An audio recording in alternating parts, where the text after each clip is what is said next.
दोस्तों आज की इस वीडियो में हम एक ऐसी साइड रोल करने वाली अभिनेत्री के बारे में बात करने वाले हैं जो रहती भारत में है, काम भारत में करती हैं, खाती भी इसी देश की हैं, लेकिन इसके सारे काम देश विरोधी होते हैं। जिस अभिनेत्री की बात मैं कर रहा हूँ आप इन्हें बखूबी जानते हैं। इनका नाम है स्वरा भास्कर। आइए थोड़ी सी इनके जन्म कुंडली के बारे में जान लेते हैं। दोस्तों स्वरा का जन्म 9 अप्रैल 1988 को दिल्ली में हुआ। पिता का नाम उदय भास्कर है जो सरकार में नेवी विभाग में अफसर थे। माँ का नाम ईरा भास्कर है जो कि जवाहरलाल यूनिवर्सिटी में सिनेमा स्टडीज की प्रोफेसर थी। इनके पिता तमिलनाडु के हैं और माँ बिहार की। स्वरा की पढ़ाई दिल्ली से ही हुई और ग्रेजुएशन दिल्ली यूनिवर्सिटी से। स्वरा भास्कर इंग्लिश लिटरेचर में ग्रेजुएशन करके आई हैं। इसके बाद स्वरा आगे की मौज मस्ती के लिए JNU में गई और वहां समाज शास्त्र में मास्टर्स की डिग्री हासिल की। स्वरा इंग्लिश साहित्य और समाज शास्त्र की शिक्षा लेने के बाद भी कितनी समझदार और पढ़ी लिखी हैं वो तो इनके कर्मों और कारनामों से समझ आ ही जाता होगा। स्वरा ने फिल्मों की शुरुआत की थी साल 2009 में। फिल्म का नाम था माधोलाल कीप वॉकिंग। एक फ्लॉप फिल्म थी और इसमें स्वरा के काम को किसी ने भी बहुत ज्यादा नोटिस नहीं किया था क्योंकि लोग स्वरा को जानते ही नहीं थे। इसके बाद साल 2010 में फिल्म गुजारिश में इन्होंने एक साइड रोल किया। इस फिल्म में लीड रोल में थे ऋतिक रोशन और ऐश्वर्या राय बच्चन, लेकिन ये फिल्म भी फ्लॉप साबित हुई। बल्कि इसमें भी स्वरा के काम की कोई तारीफ नहीं की गई थी। लेकिन साल 2011 में आई तन्नू वेड्स मनु ने स्वरा की किस्मत कंगना रनौत के कारण बदल गई। इस फिल्म में भी स्वरा साइड रोल में थी, लेकिन कंगना की एक्टिंग की वजह से ये फिल्म एक सुपरहिट फिल्म बनी। इस फिल्म के बाद स्वरा को न सिर्फ पहली बार तारीफ मिली बल्कि स्वरा के काम को अवार्ड भी दिया गया। लेकिन इस फिल्म के बाद आई लगातार 3 फिल्में फ्लॉप साबित हुई। लेकिन साल 2013 में आई फिल्म रांझणा में एक बार फिर से स्वरा के काम की तारीफ हुई। साल 2013 तक स्वरा अपने करियर पर ज्यादा फोकस कर रही थी। उनका फोकस फिल्मों में लीड एक्टर बनने का था।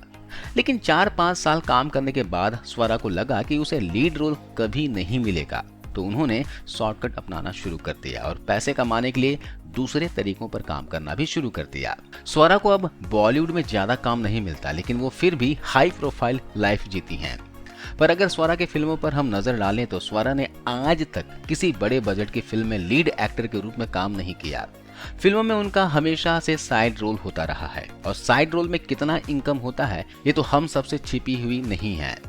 उसमें भी उनकी हिट फिल्में ज्यादा नहीं है, लेकिन फिर भी स्वरा ने कुछ फिल्मों में लीड रोल जरूर प्ले किया है, लेकिन वो फिल्म में लो बजट की ही फिल्म रही थी। स्वरा भास्कर एक अलग ही ग्रुप का हिस्सा है। स्वरा हमेशा अपने उल्टे सीधे बयानों के लिए ही जानी जाती हैं, लेकिन ऐसा नहीं है कि स्वरा हमेशा से ही ऐसे बयान देती आई हैं। स्वरा एक बार पाकिस्तान गई थी।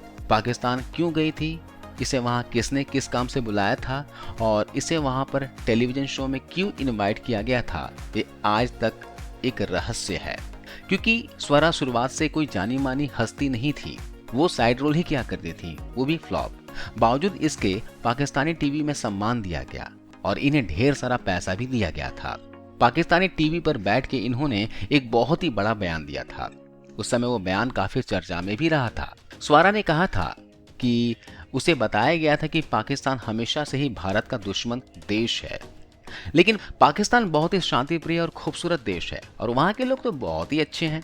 मैंने बहुत सारी जगहों पर ट्रैवल किया है, लंदन, न्यूयॉर्क, पेरिस, लेकिन वे पाकिस्तान के लाहौर के आगे कुछ भी नहीं है। पाकिस्तान ने मुझे सम्मान दिया, इसलिए वो बहुत ही अच्छा देश है। वो वैसा बिल्कुल भी नहीं है जैसा हमें बताया गया था।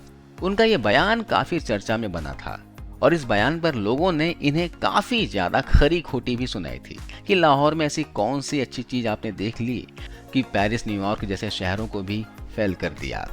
लेकिन दोस्तों भारत की जनता की प्रॉब्लम पाकिस्तान की तारीफ से नहीं थी, बल्कि वहां से आने के बाद जो इनका व्यवहार था वो पहले से बहुत ज्यादा बदल गया था। ये भारत के हर छोटे बड़े मुद्दों में रुचि लेने लगे। दोस्तों स्वरा भास्कर के बारे में ये भी कहा जाता है कि पाकिस्तान में घूमने नहीं गई थी और न ही पाकिस्तान की ट्रिप एक रैंडम ट्रिप थी, बल्कि पाकिस्तान जाने का प्लान एक साजिश के तहत था। खैर कितनी सच्चाई है वो स्वरा भास्कर ही जाने। स्वरा भास्कर के बारे में आपकी क्या राय है, आप कमेंट करके बताइएगा।